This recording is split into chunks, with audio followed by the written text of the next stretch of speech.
20대라면 꼭 봐야 할 재테크 영상. 사회초년생을 위한 돈 관리 A to Z. 지금 시작해. 월급 3분법부터 시작해서 비상금, 청약저축, 신용카드, ETF 투자, 연말정산, 학자금 대출, 보험, 저축 루틴, 주식 투자 실수, 30대 가기 전 체크리스트까지. 첫 월급 재테크부터 시작해서 20대 신용점수 쌓는 전략, 1만원부터 시작하는 ETF 투자, 첫 직장인 환급 최대화 전략, 그리고 30대 가기 전 반드시 해야 할 재테크 체크리스트까지. 각 챕터가 당신의 재테크에 미치는 영향, 직접 확인하세요. 이 영상 하나면 20대 재테크 완벽하게 할 수 있어. 끝까지 보면 당신의 통장이 달라집니다. 지금 시작하세요. 당신의 재정적 자유를 위한 첫걸음이야. 2026년 첫 월급을 받았다면? 진짜 재테크의 시작. 월급 3분법 황금 공식을 지금 공개한다. 월급 3분법 황금 공식. 진짜 알고 싶지? 이 공식은 수입의 50%는 필수 지출, 30%는 오락, 여행 등 디스크레셔너리 스펜딩, 그리고 20%는 저축 및 부채 상환으로 배분하는 거야. 예를 들어, 첫 월급이 300만 원이면 150만 원은 집 월세, 식비, 교통비 등에 써야 해. 90만 원은 여행, 외식 등에 쓸 수 있고, 60만 원은 저축이나 빚 갚는 데 써야 하는 거지. 2026년 1월 기준, 국내 가계의 평균 월소득은 630만 원으로 전년 동월 대비 4.2% 증가했어. 이게 무슨 뜻이냐면 사회초년생인 너희들도 월급이 점점 늘어날 가능성이 있다는 거야. 그러니 월급 3분법을 잘 활용해서 미래를 준비해야 해. 최근 금융위원회는 청년층의 자산 형성 지원을 위한 청년 자산 형성 프로그램을 발표했어. 이 프로그램은 청년들이 자산을 형성할 수 있도록 금융상품을 제공하거나 재정 지원을 해주는 거야. 자세한 내용은 다음 챕터에서 더 이야기할게. 형이 알려줄게. 필수 지출 관리 전략. 월급 3분법 황금 공식에 따라 수입의 50%는 필수 지출로 배분해야 해. 예를 들어, 월급이 300만 원이면 150만 원은 필수 지출로 써야 한다는 거지. 근데 왜 그런 거야? 필수 지출에는 주거, 식비, 교통비 등이 포함되니까. 이건 꼭 필요한 거니까 제대로 관리해야 해. 와, 미쳤다. 2026년 1분기 국내 총생산, GDP, 성장률은 2.5%야. 전년 동기 대비 1.2% 증가했다니, 이건 진짜 경제가 성장하고 있다는 거지. 이런 상황에서 필수 지출을 잘 관리하면 더 많은 돈을 절약할 수 있어. 근데 어떻게 해야 해? 이거 진짜 중요한데. 2026년 3월 금융위원회는 청년층의 자산 형성 지원을 위한 청년 자산 형성 프로그램을 발표했어. 이 프로그램은 청년들이 자산을 형성할 수 있도록 금융상의 지원을 제공해. 따라서 청년층은 이 프로그램을 잘 활용해서 필수 지출을 관리하고 자산을 형성해야 해. 저축 및 부채 상환 방법은 여러 가지가 있어. 첫째, 수입의 20%를 저축 및 부채 상환으로 배분하는 거야. 예를 들어, 월급이 300만 원이면 60만 원을 저축하거나 부채를 상환하는 거지. 둘째, 고금리 부채부터 상환하는 거야. 고금리 부채는 빠르게 상환해야 이자 부담을 줄일 수 있어. 셋째, 장기 저축 계획을 세우는 거야. 장기 저축을 하면 높은 수익률을 기대할 수 있어. 근데 말이야, 청년 자산 형성 프로그램을 활용하는 것도 좋은 방법이야. 이 프로그램은 청년들이 자산을 형성할 수 있도록 금융 지원을 해주는 거지. 예를 들어, 2026년 3월에 발표한 청년 자산 형성 프로그램은 청년들이 저축을 하면 정부에서 일정 금액을 매칭해주는 혜택이 있어. 와, 미쳤다.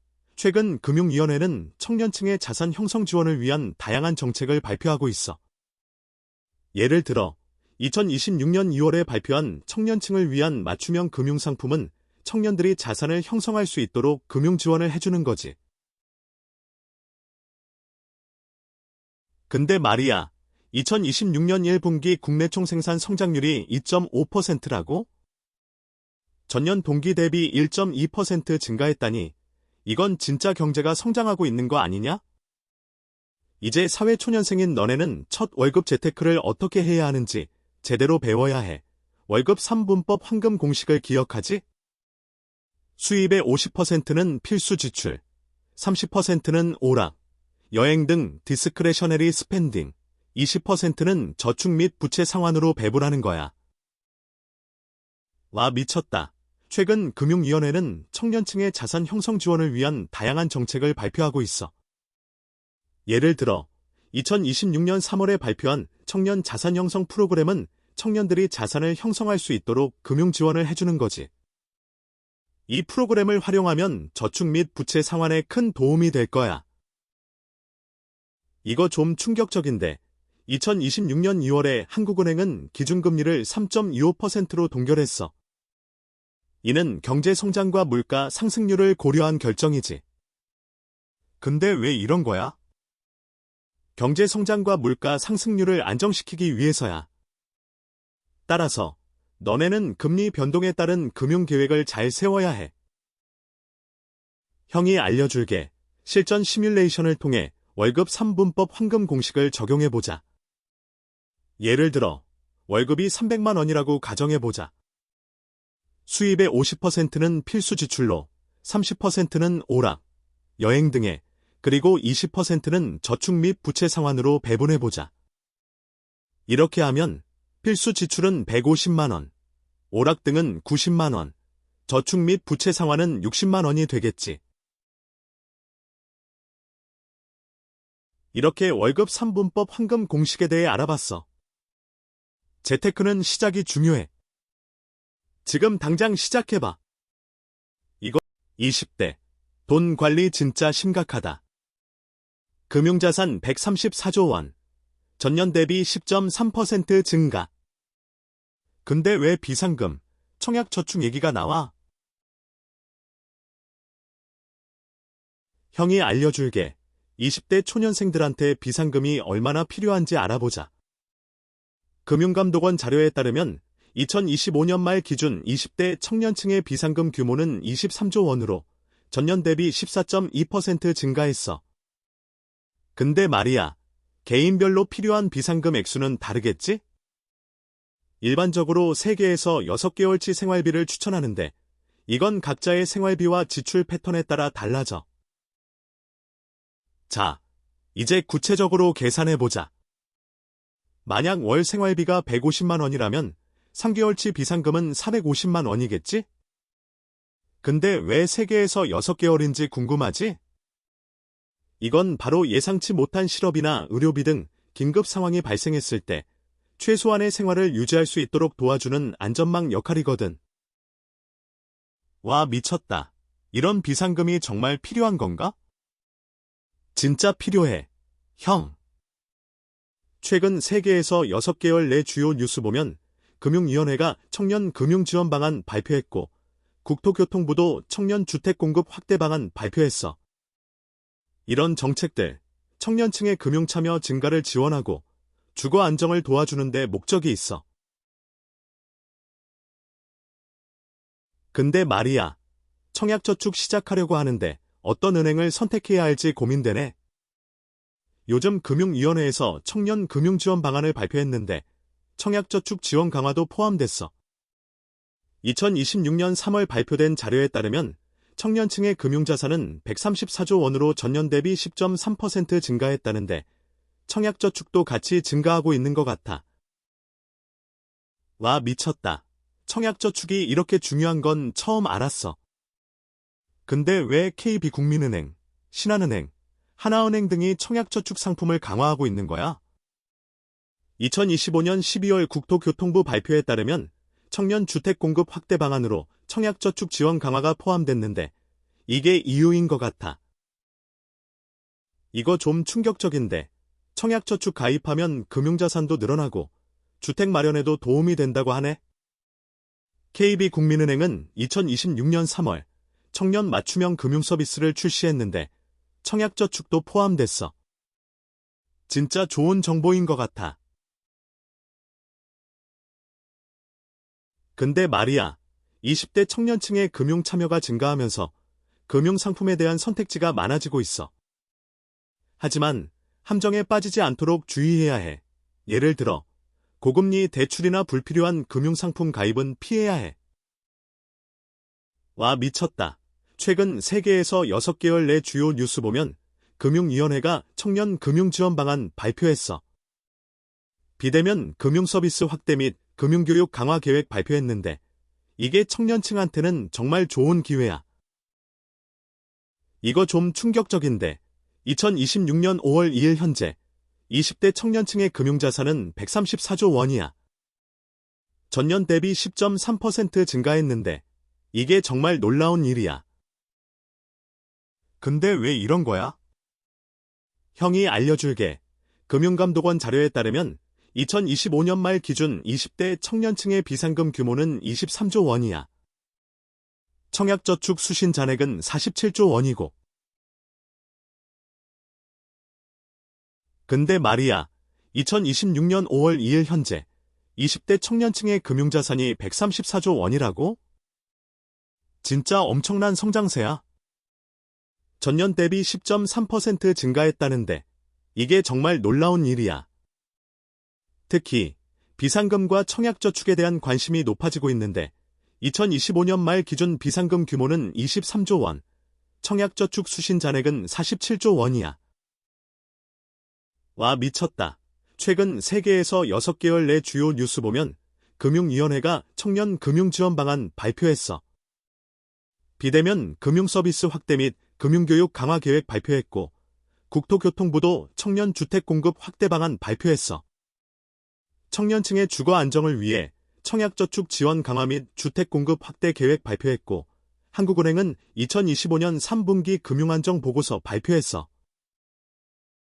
이거 좀 충격적인데 주요 기업들 최신 동향 보면 KB국민은행은 청년 맞춤형 금융 서비스 출시했고 신한은행은 청년 주택 공급 확대 협약 체결했어. 글로벌 기업들도 청년층의 금융시장 참여 증가 예상하고 골드만삭스는 2026년 글로벌 금융시장 전망 발표했고 JP모간은 2025년 4분기 글로벌 경제 전망 발표했어. 형이 알려준 20대 비상금 앤드 청약저축 핵심 정리. 형이 진짜 돈 많이 버는 사람들 보면 다 신용카드 잘 관리하더라. 근데 20대들은 신용카드, 체크카드 뭐가 다른 건지 잘 모르는 것 같아. 오늘은 이거에 대해 알아보자. 근데 말이야, 신용카드랑 체크카드의 차이점부터 제대로 알고 있어야 해. 신용카드는 돈을 빌려 쓰는 거랑 비슷해. 은행에서 돈을 빌려서 쓰는 거지. 그래서 신용카드 사용자는 매달 돈을 갚아야 하지만 갚지 않으면 이자가 붙어. 체크카드는 내 통장에서 바로 돈을 빼서 쓰는 거야. 돈이 없으면 쓸 수 없어. 2026년 1분기 기준으로 신용카드 발급수는 약 1억 2천만 장, 체크카드 발급수는 약 1억 5천만 장이야. 이 중에서 20대 신용카드 발급 비중은 30% 정도 되고 체크카드는 40% 정도 돼. 그러니까 20대라면 신용카드랑 체크카드 둘 다 잘 활용할 수 있어야 해. 와, 미쳤다. 신용카드사들은 2026년 상반기 금리 인하를 발표했어. 주요 신용카드사들이 금리 인하를 하면서 소비자들이 신용카드를 더 적극적으로 사용할 수 있게 됐어. 근데 왜 그런 거야? 금리가 낮아지면 돈을 빌리는 비용이 줄어들기 때문이지. 근데 말이야, 신용카드로 신용점수 쌓는 법을 제대로 알고 있어야 해. 신용카드사들은 신용카드 사용 내역을 바탕으로 신용점수를 평가해. 그래서 신용카드를 잘 관리하는 게 중요해. 신용카드 사용 금액을 꾸준히 내고 결제일을 잘 지키는 게 핵심이야. 와, 미쳤다. 2026년 2월에 금융위원회에서 발표한 신용카드 산업 경쟁력 강화 방안이라는 게 있어. 이 방안으로 인해 신용카드사들이 경쟁적으로 신용카드 상품을 출시하고 있어. 이게 신용점수 쌓는 데 도움이 될 거야. 이거 좀 충격적인데 2026년 3월에 주요 신용카드사들이 금리 인하를 발표했어. 이건 신용카드 사용자들에게 좋은 소식이야. 금리가 인하되면 신용카드 사용 비용이 줄어들기 때문에 신용점수 쌓는 데 도움이 될 거야. 근데 말이야, 체크카드로 신용점수 쌓는 법을 제대로 알고 있어야 해. 체크카드는 돈을 바로 빼서 쓰는 거니까 신용카드처럼 신용점수에 영향을 안 미치는 것 같아. 하지만 체크카드 사용 내역도 신용평가사에 보고되기 때문에 체크카드를 잘 관리하면 신용점수를 올릴 수 있어. 와, 미쳤다. 2026년 2월에 금융위원회에서 발표한 신용카드 산업 경쟁력 강화 방안으로 인해 체크카드도 신용카드처럼 경쟁적으로 혜택을 주고 있어. 그래서 체크카드를 잘 선택하면 신용점수도 쌓고 혜택도 받을 수 있어. 이거 좀 충격적인데 2026년 4월에 한국은행에서 발표한 2026년 1분기 경제 성장률 1.5%로 인해 소비가 증가하고 있어. 그래서 체크카드를 잘 관리하면 신용점수를 올리고 소비도 줄일 수 있어. 근데 말이야, 20대 신용점수 쌓는 전략은 신용카드와 체크카드를 적절히 활용하는 거야. 2026년 2월에 금융위원회에서 발표한 신용카드 산업 경쟁력 강화 방안에 따라 신용카드사들이 경쟁적으로 혜택을 주고 있어. 그래서 신용카드를 잘 관리하면 신용점수가 올라갈 수 있어. 정기적인 신용점수 확인과 신용카드 사용 습관 관리가 필요해. 와, 미쳤다. 신용카드 사용 증가율이 엄청나. 2026년 1분기 신용카드 사용 금액이 전년 동기 대비 15% 증가했어. 이거는 신용카드사들이 AI 기반 신용평가 모델을 도입해서 신용점수 평가의 정확성을 높이고 있기 때문이야. 체크카드도 2025년에 발급수가 1억 5천만 장을 돌파했어. 이거 좀 충격적인데 2026년 4월에 한국은행에서 발표한 2026년 1분기 경제 성장률 1.5%로 인해 소비가 증가하고 있어. 그래서 체크카드를 잘 관리하는 것도 중요해. 체크카드는 돈을 바로 빼서 쓰는 거니까 신용카드처럼 신용점수에 영향을 안 미치지만 그래도 잘 관리해야 해. 오늘 영상은 여기까지야. 중요한 건 본인이 책임지고 이건 어디까지나 참... 진짜 1만 원부터 ETF에 투자할 수 있다고? 2026년 ETF 시장이 벌써 66조 원이야. 근데 왜 20대들은 ETF에 열광하는 걸까? 형이 알려줄게. 20대 소액 투자 시작하는 법. 요즘 금융위에서 소액 투자자 보호를 위한 가이드라인 발표했어. 1만 원부터 시작하는 ETF 소액 투자 서비스가 2026년 2월부터 제공되고 있으니 관심 있는 사람들은 확인해봐. 요즘 20대 투자자들 진짜 ETF에 관심이 많다던데요? 2026년 5월 2일 기준으로 국내 ETF 시장은 무려 66조 원 이상으로 추정되어 작년보다 10% 이상 성장한 거죠. 아, 엄청나죠? 삼성자산운용에서는 삼성코덱스 1푹 시리즈 10종을 출시했고 미래에셋 자산운용도 글로벌 ETF 사업 확장을 발표했대요. 근데 말이야, 투자에는 리스크가 따르기 마련이야. 2026년 상반기 글로벌 경제 불확실성으로 인해 ETF 시장 성장세가 둔화될 가능성도 있어. 한반도 및 중동 지역 지정학적 긴장 지속되고 원달러 환율 변동성 확대 가능성도 고려해야 해. 근데 말이야, 20대 소액 투자자들이 ETF 상품을 선택할 때 가장 중요한 건 뭐라고 생각해? 투자 목표와 리스크 감수성을 고려해서 상품을 선택해야 해. 예를 들어, 안정적인 투자를 원한다면 채권형 ETF를 고려해 볼 수 있어. 진짜, 최근 세계에서 6개월 내 주요 뉴스 보면 금융위원회가 ETF 투자자 보호 대책 발표했어. 소액 투자자 보호를 위한 규제 강화 예고됐는데 이게 무슨 의미인지 궁금해. 형이 알려줄게. 투자자 보호를 강화해서 안전한 투자 환경 만들어주는 거야. 와, 미쳤다. 2026년 1월 기준으로 삼성자산운용이 삼성코덱스 ETF 시리즈 10종 출시했어. 20대 투자자 대상 마케팅 강화하고 있는데 이 상품들이 경쟁력을 가졌는지 살펴볼 필요가 있어. 아, 이거 진짜 중요한 건데 투자에는 리스크가 따르기 마련이야. 2026년 상반기 글로벌 경제 불확실성으로 인해 ETF 시장 성장세가 둔화될 가능성도 있어. 그러니까 투자자들은 신중한 접근이 필요해. 근데 말이야, 투자에는 리스크가 따르기 마련이야. 2026년 상반기 글로벌 경제 불확실성으로 인해 ETF 시장 성장세가 둔화될 가능성도 있어. 따라서 투자 리스크 관리가 매우 중요해. 첫 번째, 분산 투자가 답이야. 한 가지 ETF 상품에만 투자하지 말고 여러 상품의 분산 투자에 리스크를 줄여야 해.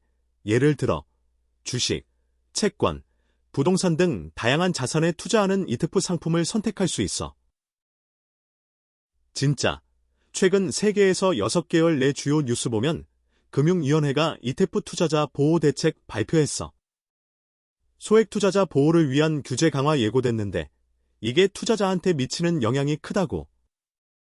두 번째, 정기적인 포트폴리오 점검이 필요해. 시장 상황이 변함에 따라 투자 비중을 조정해야 해. 예를 들어 2026년 4월 금융위원회의 가이드라인에 따라 포트폴리오를 재점검할 수 있어.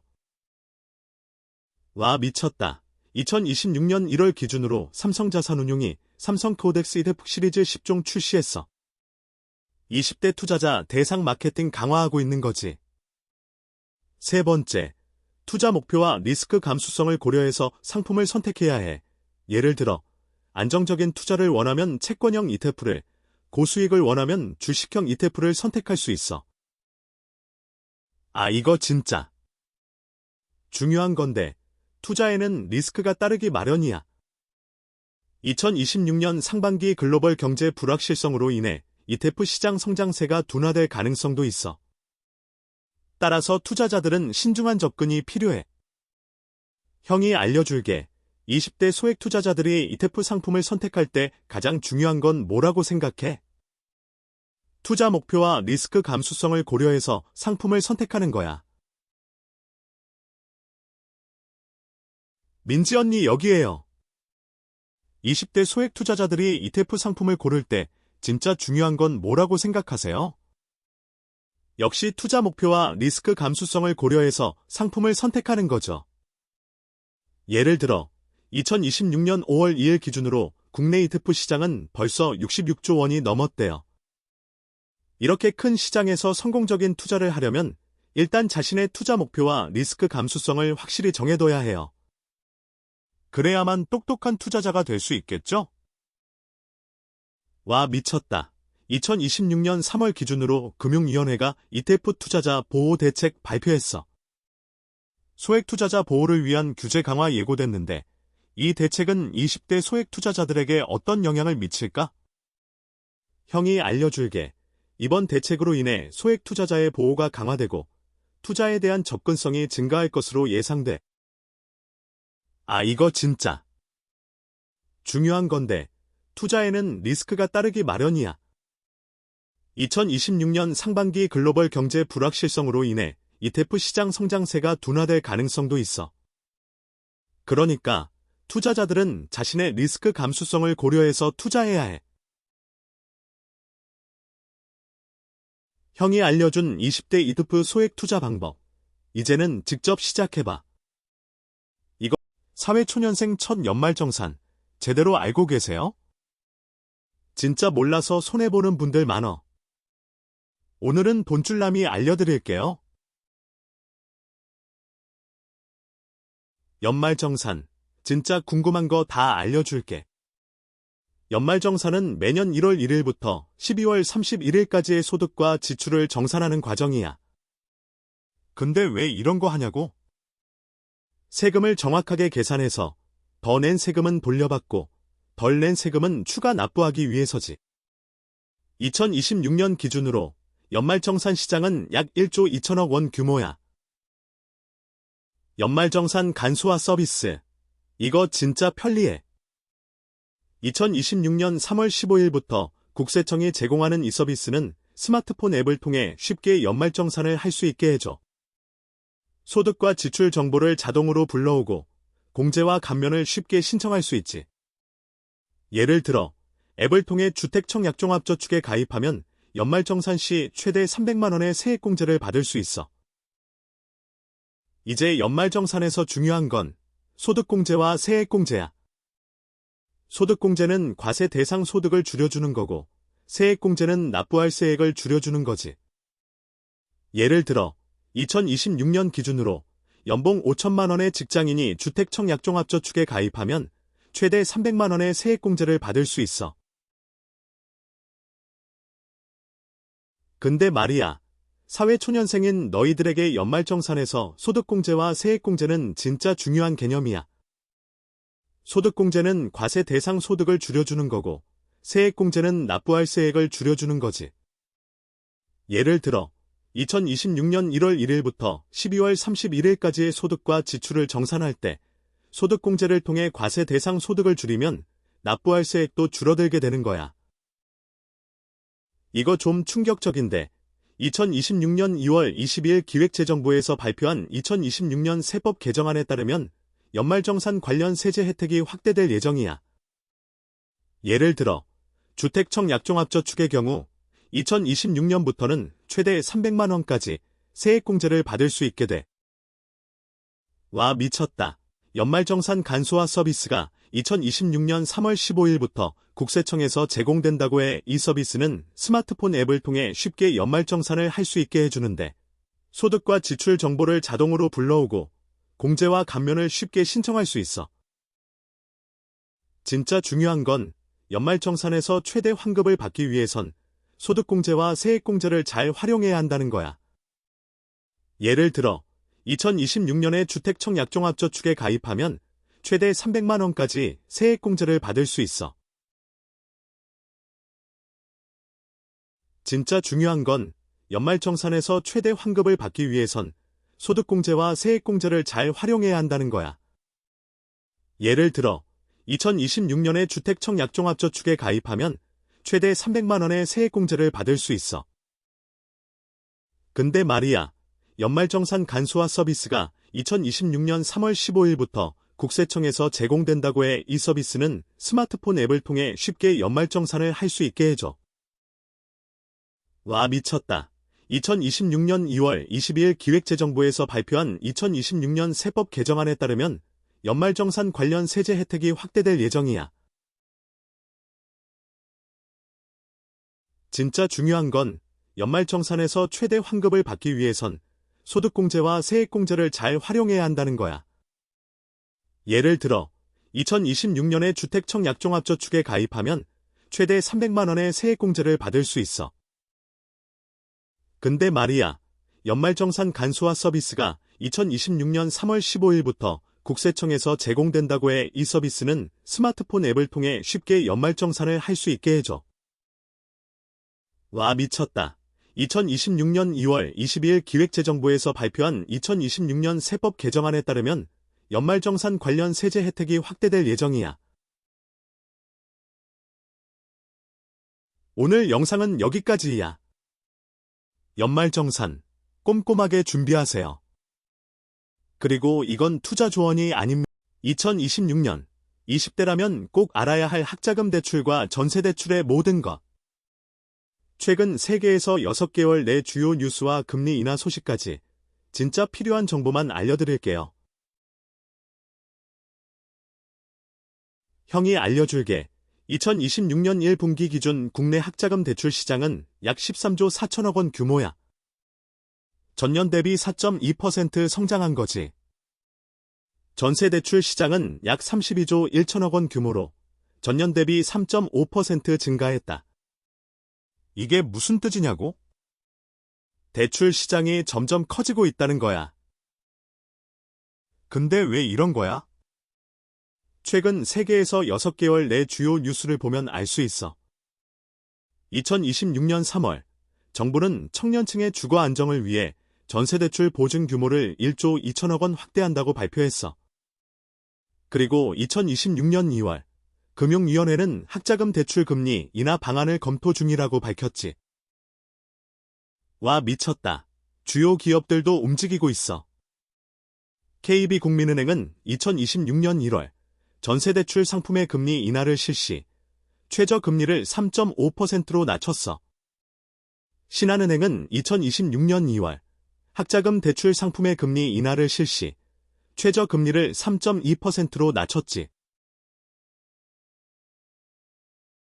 전세대출 전략을 짤 때 가장 중요한 건 나에게 맞는 대출 상품을 고르는 거야. 최근 3개월간 전세대출 금리가 변동됐는데 2026년 3월 기준 평균 금리는 3.7%야. 전세대출을 받으려면 어떤 서류가 필요해? 기본적으로는 신분증, 주민등록등본, 소득증빙 서류가 필요하고 추가로 임대차 계약서, 전입세 대확인서 등이 필요할 수 있어. 근데 말이야, 전세대출 보증료율도 중요한데 2026년 3월 하나은행은 전세대출 상품의 보증료율을 인하했어. 이게 뭐냐면 대출 금액의 일정 비율을 보증료로 내야 하는 건데 이 비율이 낮아지면 대출자가 내야 하는 비용이 줄어든다는 거지. 예를 들어 보증료율이 0.5%에서 0.3%로 낮아지면 대출 금액 1억 원 기준 보증료가 50만 원에서 30만 원으로 줄어들어. 와, 미쳤다. 전세대출을 받을 때 신용평가 모델도 중요해. 2026년 2월 금융위원회는 신용평가 모델의 정확성을 높이기 위해 AI 기술을 도입했어. 이 모델은 대출 신청자의 신용도를 평가하는 데 사용돼. 예를 들어 신용카드 사용 내역, 대출 상환 이력 등을 분석해서 신용등급을 산출하지. 근데 말이야, 2026년 2월 금융위원회는 학자금 대출 금리 인하 방안을 검토 중이라고 밝혔어. 이거 진짜 좋은 소식인데 대학생들의 금융 부담이 줄어들 거야. 구체적으로는 학자금 대출 금리를 0.5% 인하하는 방안을 검토 중이야. 와, 미쳤다. 신한은행은 2026년 2월 학자금 대출 상품의 금리 인하를 실시, 최저금리를 3.2%로 낮췄어. 이게 뭐냐면 대출 금액 1천만 원의 경우 연간 이자가 32만 원 줄어드는 거지. 형이 알려줄게. 금융위원회는 청년층의 주거 안정을 위해 전세대출 관련 규제 완화를 검토 중이야. 2026년 3월 발표된 이 방안은 전세대출 보증 규모를 확대하는 내용을 포함하고 있어. 형이 알려줄게. 2026년 1분기 기준 국내 학자금 대출 시장은 약 13조 4천억 원 규모로 추정되며 전년 대비 4.2% 성장한 것으로 나타났어. 전세대출 시장은 약 32조 1천억 원 규모로 전년 대비 3.5% 증가했어. 근데 말이야, 최근 세계에서 6개월 내 주요 뉴스를 보면 알 수 있어. 2026년 3월, 정부는 청년층의 주거 안정을 위해 전세대출 보증 규모를 1조 2천억 원 확대한다고 발표했어. 와, 미쳤다. 주요 기업들도 움직이고 있어. 2026년 2월, 금융위원회는 학자금 대출 금리 인하 방안을 검토 중이라고 밝혔어. 이거 진짜 좋은 소식인데 대학생들의 금융 부담이 줄어들 것으로 기대해. 이거 좀 충격적인데 2026년 1월 KB국민은행은 전세대출 상품의 금리 인하를 실시, 최저금리를 3.5%로 낮췄어. 이게 뭐냐면 대출 금액 1천만 원의 경우 연간 이자가 35만 원 감소하는 거지. 이번 영상에서는 20대 학자금 대출과 전세대출에 대해 자세히 알아봤어. 투자의 모든 것은 개인의 선택이며 이 영상은 투자 조언이 아닙니다. 더 많은 20대 보험에 관심 없다고? 근데 말이야, 너의 미래를 위해 꼭 필요한 게 있을 수도 있어. 형이 알려줄게. 20대에게 꼭 필요한 보험은 무엇인지부터 시작해볼게. 2026년 기준 한국의 보험 시장은 665조 원 규모로 예상돼. 이 중에서 생명보험과 손해보험이 각각 342조 원과 323조 원으로 전체 시장의 51.4%와 48.6%를 차지할 전망이야. 근데 왜 20대에게 생명보험과 손해보험이 중요한 거야? 바로 미래의 불확실성에 대비하기 위해서야. 20대는 젊고 건강해서 보험이 필요 없다고 생각할 수 있지만 미래의 사고나 질병에 대비하는 건 매우 중요해. 특히 2026년 1월 금융위원회가 발표한 보험업법 개정안은 보험산업의 디지털 전환을 촉진하고 있어. 와, 미쳤다. 2026년 1분기 삼성생명의 순이익은 1조 2345억 원이야. 이는 전년 동기 대비 5.6% 증가한 수치야. 보험사들의 수익성이 개선되고 있는 만큼 20대도 보험 가입을 고려해 볼 필요가 있어. 근데 말이야, 20대에게 꼭 필요한 보험을 선택하는 법 좀 알려줄게. 첫 번째는 자신의 재정 상태를 정확히 파악하는 거야. 수입과 지출, 그리고 현재 가지고 있는 자산 등을 꼼꼼히 따져봐야 해. 그래야 내가 감당할 수 있는 보험료를 알 수 있지. 그 다음은 보험의 목적을 명확히 하는 거야. 예를 들어, 사망이나 질병에 대비하는 보험, 노후를 대비하는 보험 등 다양한 목적이 있지. 목적에 따라 필요한 보험 상품이 달라지기 때문에 이건 매우 중요한 고려 사항이야. 와, 미쳤다. 2026년 1월 금융위원회가 발표한 보험업법 개정안도 체크해 봐야 해. 이 개정안은 보험산업의 디지털 전환을 촉진하기 위한 것으로 보험사들의 서비스 개선과 효율성 증대에 큰 영향을 줄 거야. 진짜 중요한 건 전문가의 조언을 듣는 거야. 보험 설계사나 금융 전문가에게 자신의 상황을 설명하고 맞춤형 보험 상품을 추천받는 게 좋아. 전문가의 눈으로 보면 더 효율적인 보험 상품을 찾을 수 있을 테니. 근데 말이야, 20대에게 꼭 필요한 보험을 선택하는 법 좀 알려줄게. 첫 번째는 자신의 재정 상태를 정확히 파악하는 거야. 수입과 지출, 그리고 자산 내역을 꼼꼼히 따져봐야 해. 예를 들어, 월급 300만 원에 지출 200만 원, 자산 1억 원이라면 보험료로 월 10만 원 정도를 고려할 수 있어. 진짜 중요한 건 전문가의 조언을 듣는 거야. 보험 설계사나 금융 전문가에게 자신의 상황을 설명하고 맞춤형 보험 상품을 추천받는 게 좋아. 예를 들어 2026년 1월 금융위원회가 발표한 보험업법 개정안도 체크해 봐야 해. 이 개정안은 보험산업의 디지털 전환을 촉진하기 위한 것이야. 와, 미쳤다. 2026년 보험시장의 성장률은 3.5%로 예상돼. 생명보험과 손해보험이 각각 342조 원과 323조 원으로 전체 시장의 51.4%와 48.6%를 차지할 전망이야. 이걸로 20대에게 필요한 보험 상품을 선택하는 데 도움이 될 거야. 근데 말이야, 20대 보험료 절약하는 법 좀 알려줄게. 진짜 중요한 건 불필요한 특약은 과감히 빼는 거야. 예를 들어, 상해나 질병으로 인한 입원비를 보장하는 특약은 필요에 따라 선택해야 해. 2026년 2월 금융감독원 조사에 따르면 20대 보험 가입자의 40%가 불필요한 특약을 가지고 있다고 해. 와, 미쳤다. 보험사마다 제공하는 할인 혜택도 다르더라. 예를 들어, 삼성생명은 2026년 1월부터 스마트 보험료 할인 제도를 도입했는데 보험 가입자가 모바일 앱을 통해 보험료를 납부하면 5% 할인을 해줘. 이런 혜택을 잘 찾아서 보험료를 절약할 수 있어. 이거 좀 충격적인데 2026년 3월 기준으로 보험사들의 평균 보험료 인상률은 3.2%야. 그런데 보험료 인상을 최소화하는 방법을 선택하면 보험료를 더 절약할 수 있어.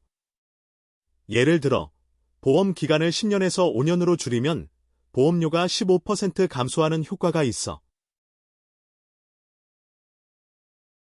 형이 알려준 20대 보험 가입 꿀팁, 기억해뒀으면 좋겠네. 월급 250만 원으로 1000만 원 모으기. 진짜 가능한가요? 많은 분들이 궁금해하는 질문이죠. 오늘은 돈줄남이 그 방법을 알려드릴게요. 월급 250만 원으로 1000만 원을 모으려면 일단 통장을 쪼개야 해. 그래야 돈을 관리하기 쉬워. 최소 3개의 통장이 필요해. 하나는 급여 통장, 하나는 저축 통장, 하나는 투자 통장. 이게 기본이야. 근데 왜 3개의 통장이 필요하냐고? 급여 통장은 말 그대로 월급이 들어오는 통장이야. 여기서 돈을 관리하기 시작하면 저축과 투자가 분리되지 않아. 그래서 각각의 통장이 필요한 거야. 예를 들어 2026년 1분기 기준으로 가계의 금융자산은 3,456조 원이야. 이 돈을 어떻게 관리하냐에 따라 우리의 미래가 달라질 수 있어. 그래서 통장 쪼개기가 중요한 거야. 월급 250만 원으로 1000만 원을 모으려면 적금 전략이 중요해. 높은 금리 찾는 게 핵심이지. 2026년 5월 현재 은행별 적금 금리가 다르니까 비교해보고 선택해야 해. 예를 들어 신한은행은 4.5% 금리를 제공하지만 KB국민은행은 4.3%를 제공해. 금리가 0.2% 차이 나면 1년 후 이자 수익에 큰 차이가 나거든. 근데 말이야, 높은 금리만 쫓다가는 수수료 폭탄 맞을 수도 있어. 일부 은행들은 높은 금리 적금을 내놓으면서 수수료를 높게 책정해. 그래서 계약 전 꼼꼼히 따져봐야 해. 예를 들어 하나은행은 4.7% 금리의 수수료 0원을 제공해. 진짜 중요한 건 내 상황에 맞는 적금을 선택하는 거야. 예를 들어 단기간에 돈이 필요한 경우 6개월짜리 적금을 선택할 수 있어. 2026년 6월 기준으로 6개월짜리 적금 금리는 4.2%야. 이자 계산해보면 250만 원씩 6개월 저축하면 이자가 26만 원 정도야. 근데 말이야, 월급 250만 원으로 1000만 원을 모으려면 그냥 저축만으론 힘들 것 같아. 진짜 중요한 건 돈을 불리는 거야. ETF 투자 말이야. 최근 3개월간 수익률이 8%대야. 이게 뭐냐면 2026년 1분기 기준으로 금융 ETF 순자산이 12조 원 돌파했어. 이제 ETF 투자에 대해 자세히 알아볼게. 와, 미쳤다. 2026년 3월 기준으로 한국은행은 기준금리를 3.5%로 동결했어. 이건 투자자들에게 어떤 의미일까? 금리가 낮을수록 투자에 대한 수요가 늘어나니까 ETF 투자도 더 매력적이게 되는 거야. 예를 들어 2026년 1분기 기준으로 가계의 금융자산은 3,500조 원이 넘었어. 이거 진짜 중요한데 ETF 투자에서 중요한 건 분산 투자야. 예를 들어 2026년 4월 기준으로 신한지주, KB금융, 하나금융 등 금융주에 투자할 수 있어. 이게 분산 투자라고 하는 거야. 한 종목에 집중 투자하는 건 위험하니까 여러 종목에 나눠 투자하는 거지. 형이 알려줄게. ETF 투자에서 수수료는 아주 중요한 고려 사항이야. 2026년 5월 기준으로 일부 ETF의 수수료는 0.1% 미만이야. 이게 뭐냐면 투자 수익률을 높일 수 있는 거야. 예를 들어 1000만 원을 투자했을 때 수수료가 0.1%면 1만 원이니까 투자 수익률이 높아질수록 수수료도 고려해야 해. 근데 말이야, 월급 250만 원으로 1000만 원을 모으려면 1년 동안 얼마나 꾸준히 저축해야 하는지 계산해봤어? 예를 들어 2026년 5월 기준으로 한국의 가계 저축률은 7.5%야. 이걸 기준으로 보면 월 83만 원씩 저축해야 1000만 원을 모을 수 있어. 와, 미쳤다. 2026년 1분기 기준으로 가계의 금융자산은 3,500조 원이 넘었어. 이건 전년 동기 대비 8.2% 증가한 거야. 이런 상황에서 우리는 어떻게 투자해야 할까? ETF 투자가 좋은 대안이 될 수 있어. 이거 진짜 중요한데. 2026년 3월 기준으로 한국은행은 기준금리를 3.5%로 동결했어. 이건 투자자들에게 어떤 의미일까? 금리가 낮을수록 투자에 유리해지는 거야. 그래서 우리는 투자 전략을 잘 세워야 해. 형이 알려줄게. 월급 250만 원으로 1000만 원을 모으려면 우리는 체계적인 계획과 전략이 필요해. 2026년 현재 금융시장은 성장세를 보이고 있으며 가계 저축률과 금융자산이 증가하고 있어. 하지만 우리는 리스크 요인도 고려해야 해. 이렇게 해서 월급 250만 원으로 1000만 원 모으는 저축 루틴에 대해 알아봤어. 물론 재테크는 각자의 책임하에 진행해야 하며 이 내용은 형이 알려줄게. 20대 주식 투자자 대부분이 하는 실수 탑 5. 진짜 이대로 하면 돈 잃는 거야. 형이 알려줄게. 20대 주식 투자자들이 가장 많이 하는 실수 중 하나는 목표 없이 투자하는 거야. 진짜 돈 벌고 싶은데 어떻게 투자해야 할지 모르는 거지. 예를 들어 2026년 1분기 국내 주식 시장 규모는 약 2,567조 원으로 집계되었는데 이게 무슨 의미인지 알고 투자하는 사람이 과연 몇이나 될까? 투자 목표를 설정하지 않으면 마치 방향 없이 길을 걷는 것과 같아. 어디로 가야 하는지 모르면 결국 시간만 낭비하게 되지. 근데 왜 목표를 설정해야 하는 거야? 간단해. 목표를 설정하면 투자 전략을 세울 수 있어. 예를 들어 5년 안에 1억 원을 만들겠다거나 매달 일정한 수익을 올리겠다던가. 이렇게 목표를 설정하면 투자하는 데 있어서 방향을 잃지 않을 수 있어. 그리고 감정에 휘둘리지 않고 냉정하게 투자 결정을 내릴 수 있지. 와, 미쳤다. 실제로 2026년 1분기 국내 주식 ETF의 거래량이 크게 증가했어. 이게 무슨 의미인지 알겠어? 투자자들이 더 적극적으로 투자하고 있다는 거야. 하지만 목표 없이 투자하면 결국 큰 손실을 볼 수도 있어. 그러니까 목표를 설정하고 투자 전략을 세우는 게 정말 중요해. 형이 알려줄게. 20대 주식 투자자들이 자주 하는 실수 중 하나는 한정된 정보만으로 투자 결정을 내리는 거야. 진짜 정보가 부족하면 큰일 나. 최근 2026년 2월 미국 연방준비제도 패드에서 기준 금리를 0.25% 인하했어. 이게 국내 주식시장에 어떤 영향을 미칠지 제대로 분석해야 해. 와, 미쳤다. 최근에 삼성전자가 2026년 1분기 반도체 부문에서 큰 성장세를 보였다고 발표했어.